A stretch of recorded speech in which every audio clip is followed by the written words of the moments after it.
my friend's mom had texted me because she lived pretty close to Grapevine Lake.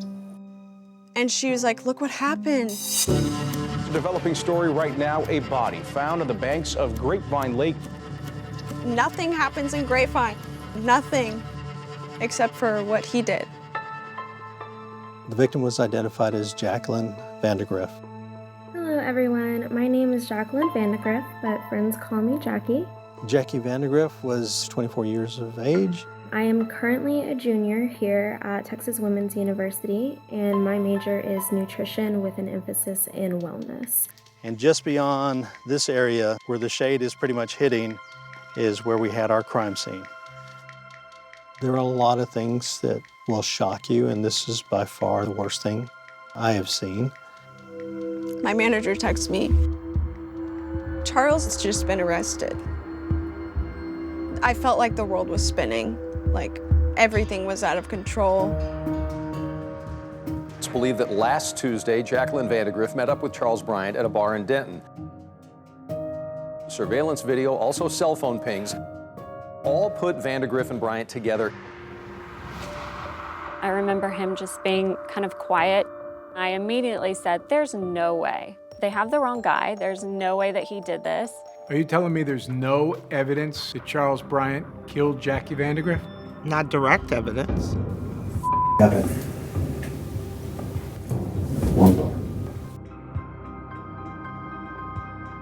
This is kind of my calling, dealing with these really strange cases, the serial killers, the ritualistic killings. Hey, how you doing? Good. Jim home with the Rangers. Life good today or not? This is not a normal homicide. And you know how they kill someone? It all seemed to have started with Caitlin. How screwed up are you from Caitlin, man? In the early days, it was good. After that first month, that's when I started to see these warning signs that he was manipulative, very controlling. I just told him, I can't do this anymore, this isn't working, this is over. He flipped out. He showed up at your dorm room out of the blue. You never gave him the address. No. You know you trespassed. In his mind, he was seeking revenge. The warrant that we got is for stalking. On his ex-girlfriend, who had called the police on him. How he was stalking me was completely related to Jackie Vandagriff's death. There's some similarities in the way that Vandagriff looks and the way that Bryant's ex-girlfriend looked. Do you think there's a chance, a possibility, that he walked into this bar and saw somebody, reminded him of you, and took his rage out on her? Most definitely. I think that he really wanted to kill me. I think that he wanted me dead.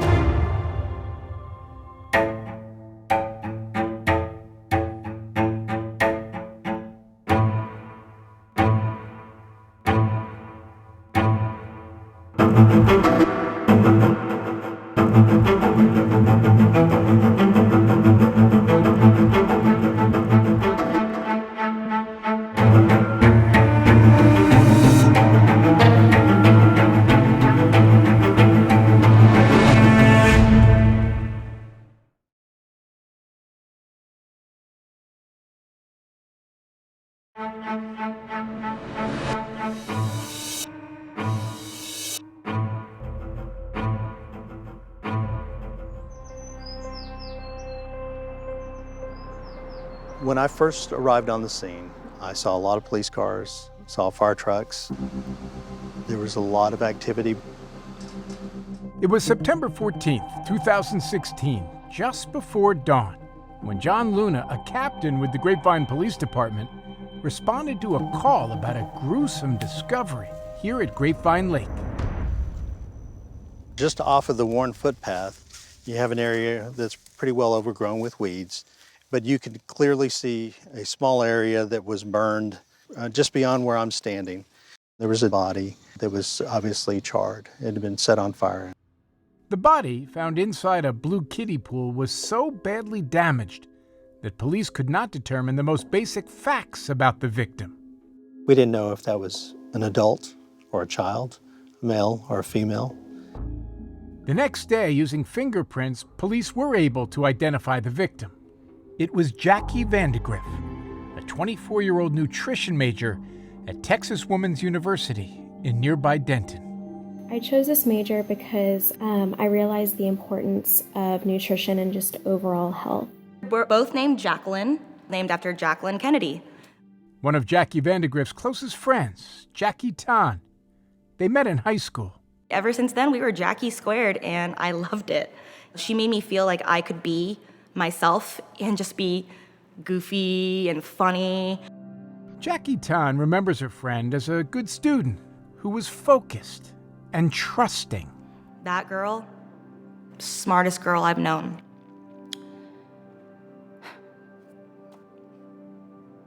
She had her whole life ahead of her. She had plans. Me and my detectives, we went out there for her memorial service. And, sorry. For Captain Luna, the brutality of this crime hit close to home. Could have just as easily been my daughter that this happened to. Jackie spent the last evening of her life in Denton with this man. Police didn't know his identity right away, but this woman knew him very well. He would always give me flowers, always, especially if he had something to be sorry about. Charles Bryant lived some 20 miles away, but he had been making frequent visits to Denton, trying to rekindle a relationship with his ex-girlfriend, Caitlin Mathis, who had recently moved there to attend the University of North Texas. He was just trying to win me back, and I was just like, nothing is gonna work. Caitlin's involvement with Bryant had begun 3 months earlier, in June, in the town of Grapevine, when it came into the restaurant where Caitlin was working as a server. The day that I met him was the day after I graduated high school. He had lots of muscles and tattoos, which kind of interested me at the time. Bryant was then 29, working as a bartender and personal trainer. You're 18, he's 29. He's got muscles and tattoos and must have made your mother crazy. Yeah, extremely crazy. In a good way, though, yeah. She cared about me. Being a mother of adult children is a different role. You have to let go for them to fly away and grow up with you. Caitlin is the youngest of Karen Halsey's 4 children. She says Caitlin was hard to miss. Fireball. You know, when she's in the house, she never walked anywhere. She ran everywhere. And Caitlin ran headlong into the relationship with Charles Bryant that summer of 2016. One of their regular date spots was at the park by Grapevine Lake, where this picture was taken. When Karen learned about the relationship, she asked Caitlin to show her a picture of him. I got this feeling just deep inside to my bones, an evil feeling. And I said, he's going to hurt you. He's going to do something bad. Wow. And she's like, oh, he's nice. He's good to me. He makes me feel like an adult. Were you thinking to yourself, you're 18, you're too young to know? Yes. But I didn't want to insult her. Within weeks, Caitlin was having serious doubts of her own about Bryant. That's when I started to see these warning signs that he was manipulative, he was a bit of a narcissist. He thought very highly of himself. He would say things like, oh, you'll never find anyone better than me. It was toxic, and he was toxic. In mid-August 2016, Caitlin broke up with Bryant. She thought that was the last she'd see of him. But the next day, he showed up uninvited at her mother's house.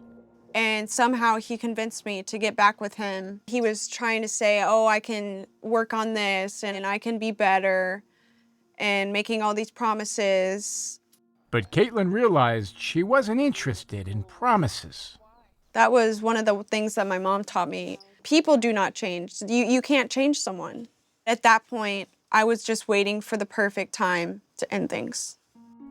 A little more than a week later, after Caitlin moved away to school, she told Brian it was over again. Later that night, police found him on campus. Just by sheer coincidence, I had made a traffic stop and he was driving that vehicle. Captain Jeremy Polk was then a lieutenant for the UNT campus police. He pulled Brian over early in the morning of August 24th. I thought he was an intoxicated driver by the way he was driving, and that was my focus. So right now I'm going to have to place you on, arrest. So good, you can just remain seated. It's all good. Bryant was not over the legal limit. He was charged with a few outstanding traffic tickets, and they let him go. Later that same day, he was back on Caitlin's campus again. He actually knocked on the door of my dorm room. He didn't know prior to where I lived. And he said, "Oh, your name was on the door." Did that creep you out? It did. At that point, I was scared. Caitlin got him out of there and called campus police. Captain Polk recognized Bryant's name on the report and went along to interview Caitlin the next day. She told us things like, I just did not like the way Charles spoke to me. I did not like the way he treated me, and I made that choice then and there. I would do everything I could to help her with this situation.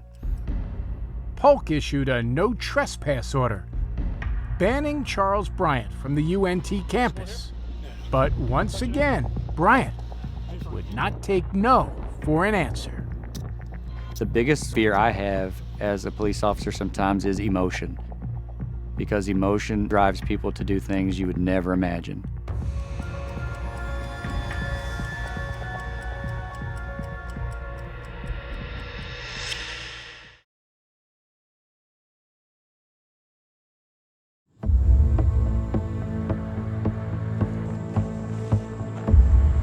It was my first day there, and he walked through the door, and my heart just dropped to the bottom of my stomach. It was August 31st, 2016, a week since Charles Bryant had tracked Caitlin Mathis down at her new dorm.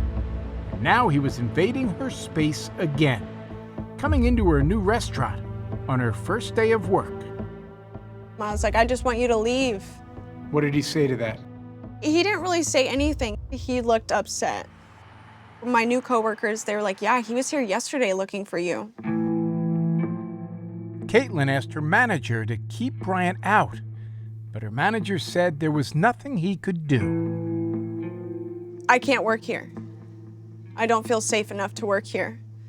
Caitlin went back to her old job a half-hour's drive away. Her mother found it all hard to watch from a distance. I said, "Come home."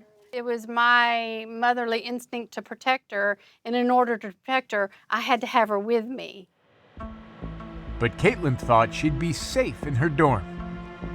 A week later, on September 6th, what would have been their 3-month anniversary, Bryant was back, yet again. He showed up to my dorm, knocked on my door, and at this point, I was shaking. I'm all alone. I actually hid in my suite mate's closet. You hid? Yes. When I was on the phone with the police, they were like, "We can't hear you, you need to speak up." And I was just afraid that he was gonna hear my voice. I did hear him say, "Caitlin, I know you're in there, just open up, I have something for you." And I'm like, "God, what do you have for me? I don't want it." Bryant left flowers and a 2-page letter. When police arrived, he was gone. I heard him say, "Hey, it's Charles, I have something for you." You didn't know for sure it was him? Yeah, I know it was him. 027, myself and 443 and a BI. Police found him outside 10 minutes later. You at school here? Yeah. What's your name? Now in running clothes, and arrested him for trespassing. But you know you're not supposed to be up here, man. Bryant posted bond and was released within hours. Although Caitlin had already blocked him on her phone, email, and social media, he created a new email address and wrote to her later that same day. "Here I am, heartbroken and with a criminal record for bringing the girl I love flowers." That's when it became really serious for me. If an actual physical arrest doesn't stop the behavior, then something is wrong. Captain Polk helped Caitlin get an emergency protective order. And because Bryant had kept trying to reach her after his arrest, How you doing, Charles? You have your ID with you? Polk had his officers go to Bryant's house the next day and charge him yet again, this time for stalking. This was his third arrest in 14 days.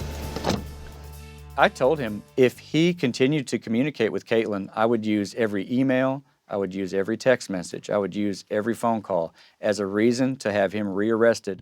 2 days later, Bryant posted a $5,000 bond and got out of jail. He was telling his roommate that I was the crazy one in this relationship.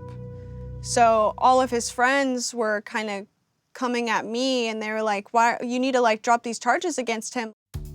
By September 13th, Bryant was back in Denton, just a half mile from Caitlin's dorm, in an area she had told him about back when they were still dating. I was talking about going up to Fry Street and like meeting new people. Bryant went to Fry Street Public House that night at about 7 p.m. An hour later, Jackie Vandagriff walked in, asked about a job, and ended up in a conversation with the bartender and Charles Bryant.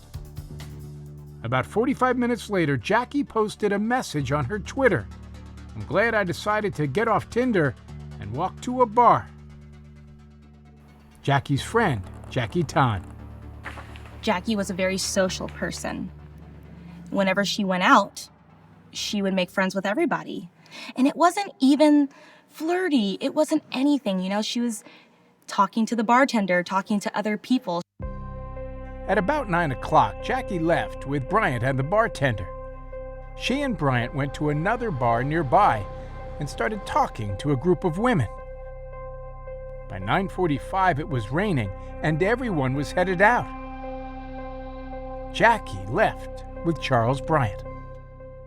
I feel like she felt comfortable enough with him that night because she had been hanging out with him for so long that she was like, hey, well, whatever. He's just gonna drop me off. It's not that far, and I'll be good. Once in his car, Bryant stopped at a convenience store. This was the last time Jackie Vandagriff was seen alive. The day after she was found dead, there was a new post on her Twitter. "Never knew I could feel like this." It was just really bizarre. Police suspected it was a message from her killer, and they knew they had to move quickly to ID the man Jackie had been with. They had some luck when they tracked down the women Jackie met that night. One of the friends that was with her had gotten a business card from this person because he was a fitness instructor. Now the Grapevine police had Charles Bryant's name. They learned about that restraining order. So in my eyes, that played into him as being a good suspect. Grapevine police called Captain Polk, who was in the middle of a road race. The first thing he told me was Charles Bryant was their main suspect in Jackie's murder, and I immediately just sat down on a park bench in the middle of the race. It floored me.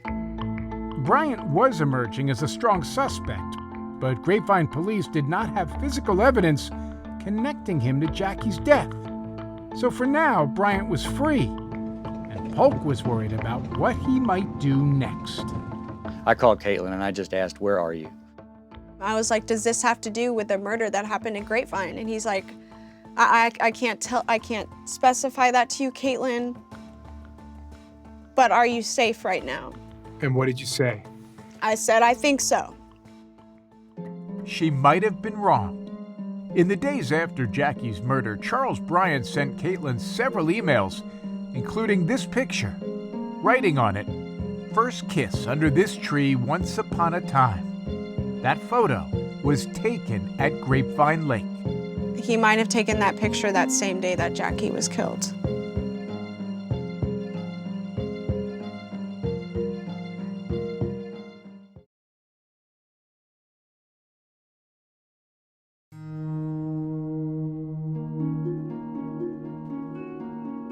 It was September 2016, and Caitlin Mathis, Charles Bryant's ex-girlfriend, was very worried he might have been involved in the brutal murder at Grapevine Lake just days before.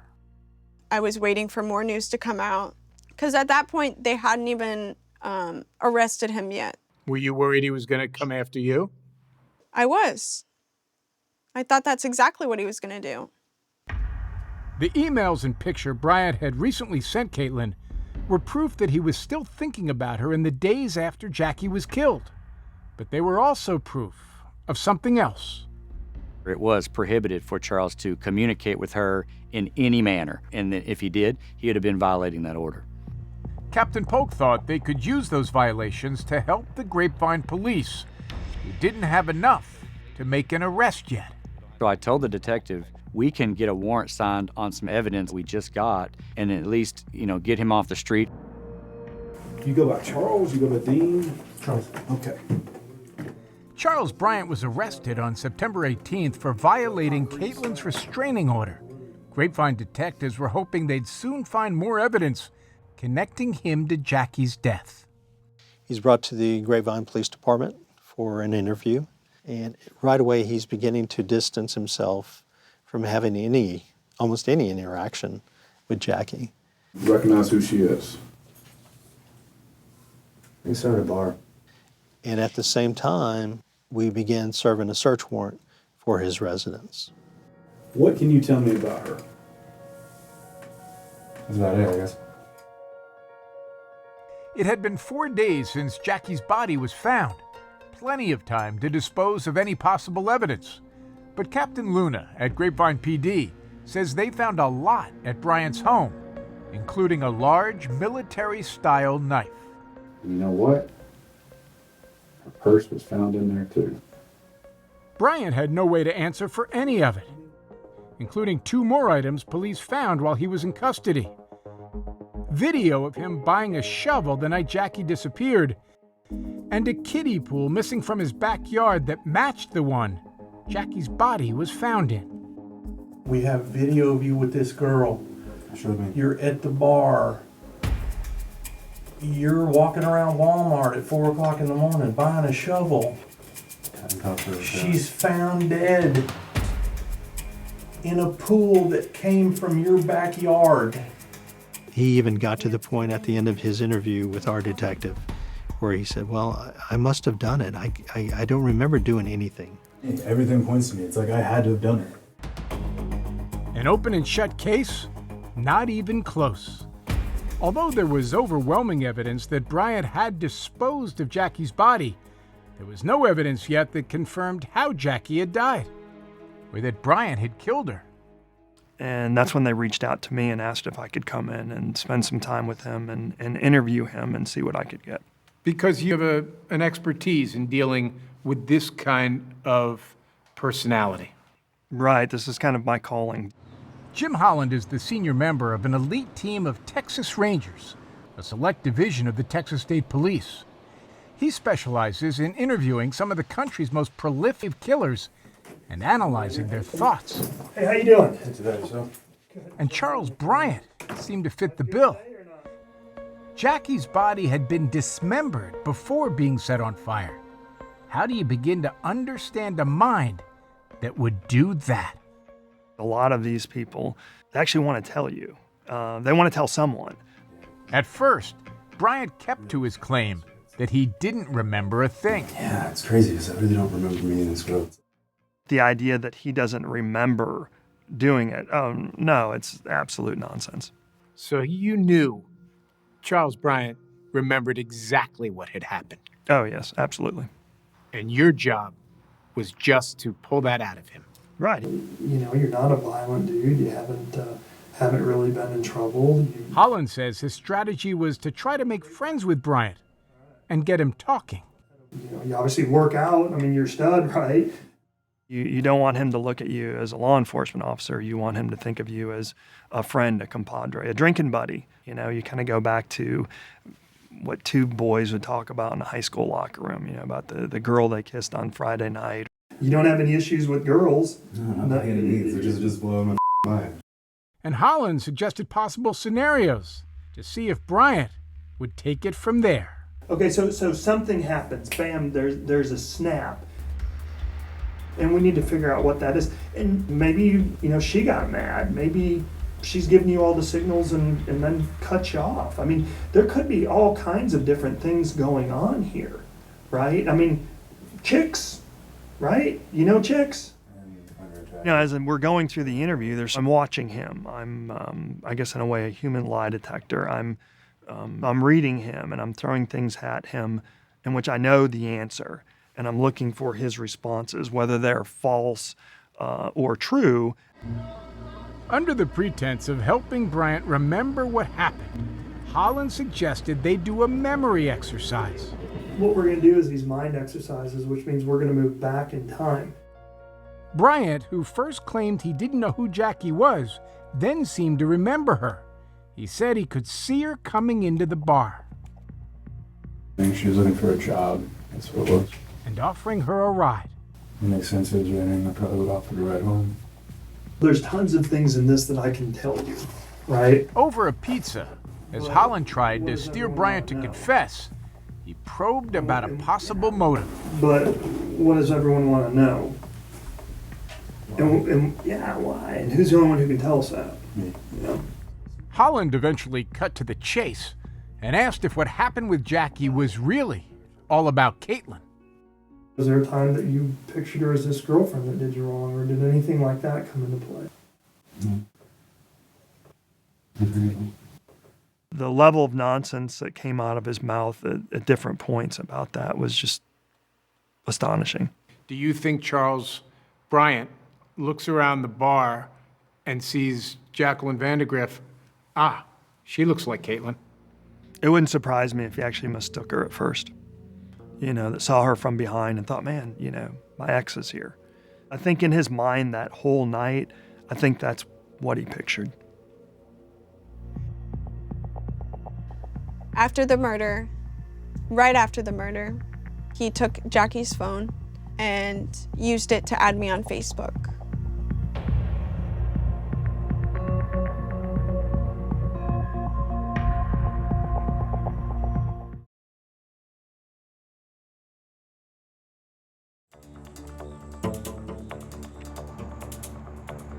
When Texas Ranger Jim Holland was brought in to interrogate Charles Bryant, the nature of the crime made him wonder if Bryant's brain was wired like the serial killers he'd encountered. In what way is the mind of a serial killer different from a common criminal? You know, generally people like that tend to be sociopathic or psychopathic mindsets, and it's just a different game. Psychopath would be someone who's basically born with a scar on their brain. Then a sociopathic mindset is something that society has brought on. Something happened to them that changed their psyche. Something maybe had happened in his childhood. Christy Dixon got a glimpse of Charles Bryant's psyche firsthand. She met him on a dating app the year before Jackie Vandagriff's death. He seemed pretty quiet and reserved, almost like he was shy. By the second or third time that we were hanging out, I noticed he was getting pretty attached pretty quickly, and I just was not there. It was very casual to me. After she broke things off, he continued to pursue her. Bryant even told her that he loved her. Christy says they'd never even shared a kiss. It was a little too much too soon, too fast. I work with abused children, and that to me kind of stuck out. Christy says that's when she asked Bryant about his childhood. He told her he had been molested, a claim that 48 Hours could not independently verify. I remember thinking, that makes sense. I'm not a psychologist or anything, but his behavior sort of came off to me as maybe an abused child or someone who is just needing that extra love that most people probably aren't seeking. Still, Christy thought he was harmless and stayed in touch. I thought he was just a really nice guy and felt sorry for him. I'm not an angry guy. I'm not aggressive. As Ranger Holland continued his interrogation, he wanted to see if Bryant would answer the key question: how did Jackie Vandagriff die? Her autopsy didn't provide many answers. There's a lot we didn't know. We didn't know where it occurred. We didn't know exactly how it broke down. And so that's what my goal was.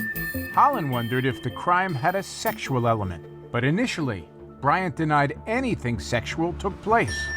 I don't recall having sex. You don't? No, normally I recall having sex. After 3 more hours of interrogation, Bryant said they did have sex. Kinky sex. According to Bryant, Jackie wanted to be choked with an oversized zip tie that just happened to be in his car. She didn't fight you in any way when you were putting it on? The consensual sex aspect of it was one of those things that no, I felt strongly that he was lying about. And Bryant also claimed that neither he nor Jackie had tightened the zip tie intentionally. Okay. So you think he just tightened up on its own, basically? Not so much that, like, it had to snag on something or... Okay. Then what happened? I'm trying to remember. Yeah, she's not responsive. Shake her. Nothing. Are you just thinking this is a complete and total lie? Yeah, it's total fabrication. Did he kill her? Yes, absolutely. When you deal with these people, it's so rare that you would sit down with them and they would just tell you A to Z, this is what occurred. And they're always going to leave out things that make them look really bad. In other words, there's an excuse. I'm not a bad person. I didn't mean for this to happen. It was an accident. Although Bryant was evasive about how Jackie died, as Holland led him through the memory exercise, Bryant went into gruesome detail about how he disposed of her body. Okay, what do you see in the pool? Garbage bags. All right, now tell me exactly what you see occurring after that. I go down that trail. And what happens next? Set it on fire. The fire. Why do you burn the body?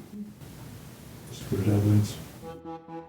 Even if he couldn't admit to murder, Bryant seemed to waver between denial and acceptance, at one point conceding that the evidence showed he had to have done it.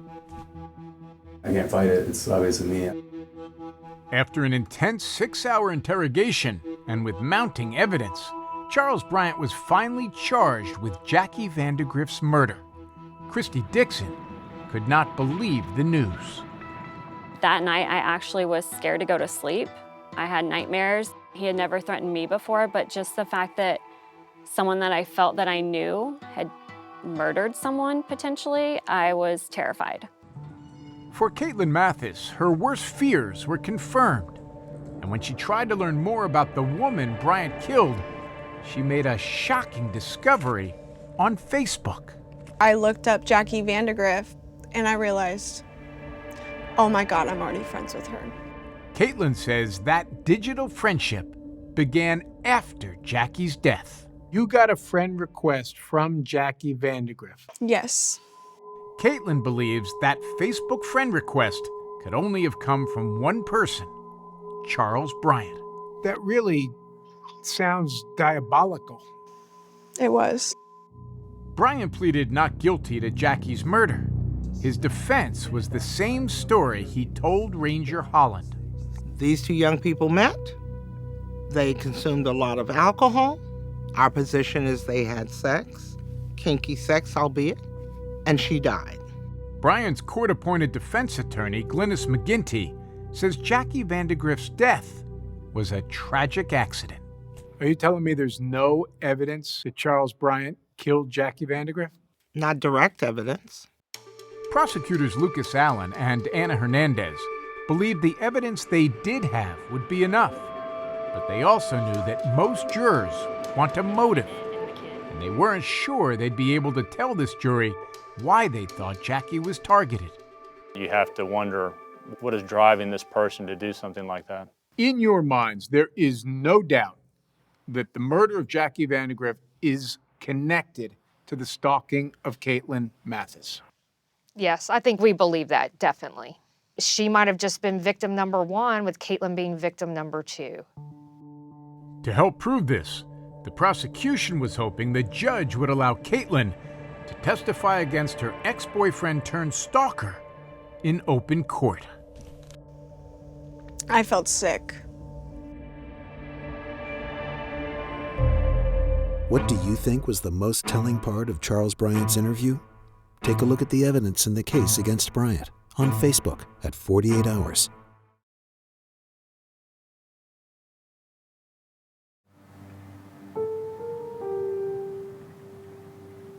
Jackie was the most special person. I know I'll never meet someone like her again.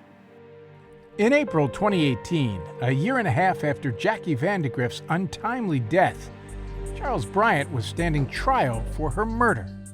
Her friend Jackie Tan could not bring herself to be there.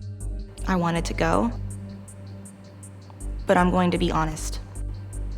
I couldn't look at him. Charles Bryant would have to answer for a long list of items the prosecution had collected, including that giant zip tie, the shovel he purchased the night Jackie died, and that large knife which police believe he used to cut up her body, all found at his house. This is something that you pray every night does not happen to your child when they go off to school. Investigators had also found a stun gun in his car with Jackie's DNA on it. But it appears Jackie was spared at least one horror.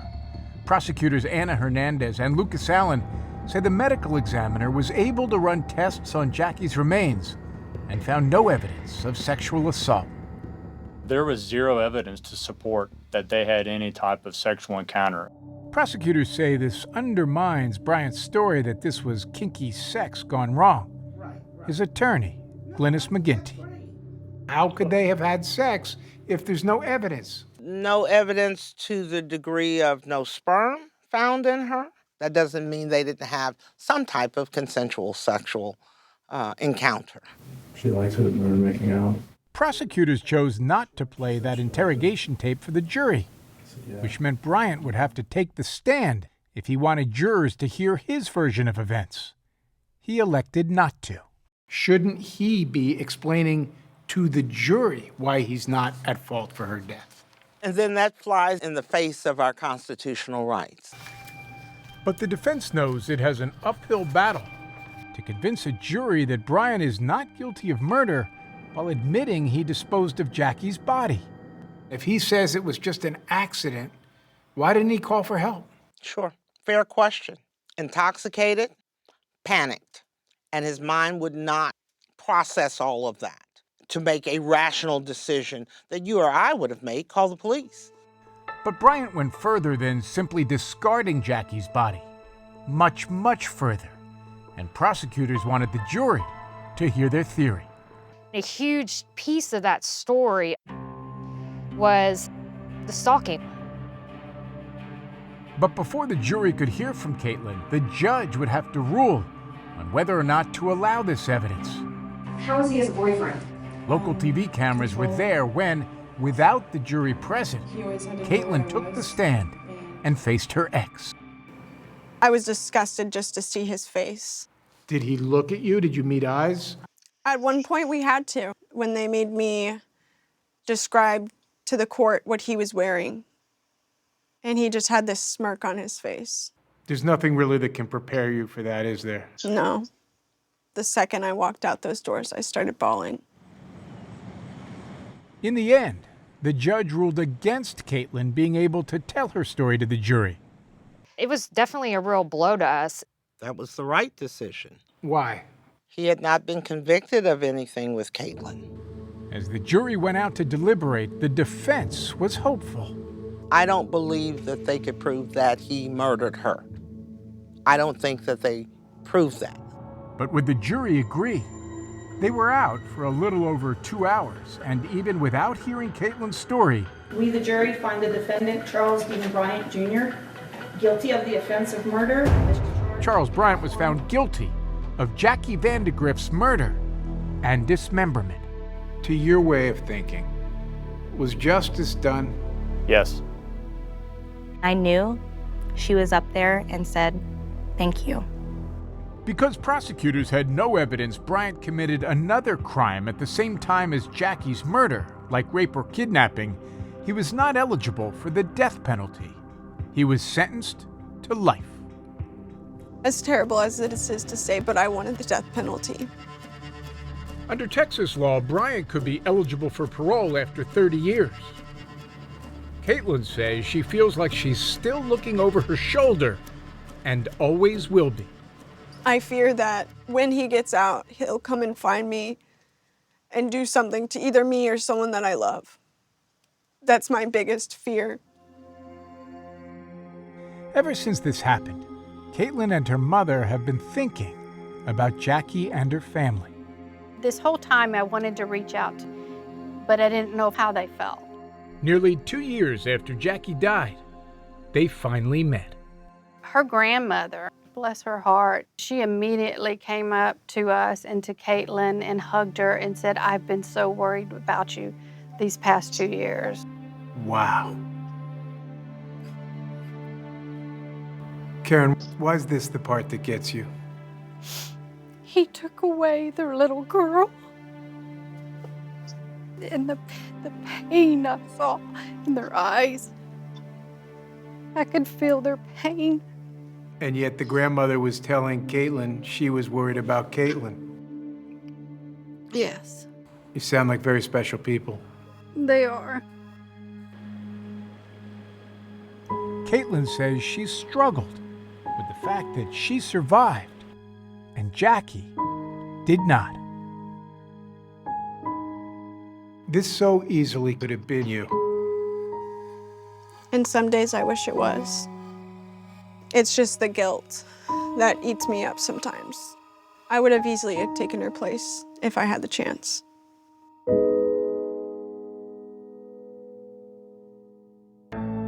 Jackie Vandagriff's family has endowed an internship in health and wellness at Texas Women's University in her name. A young mother murdered. There was only one suspect in this case.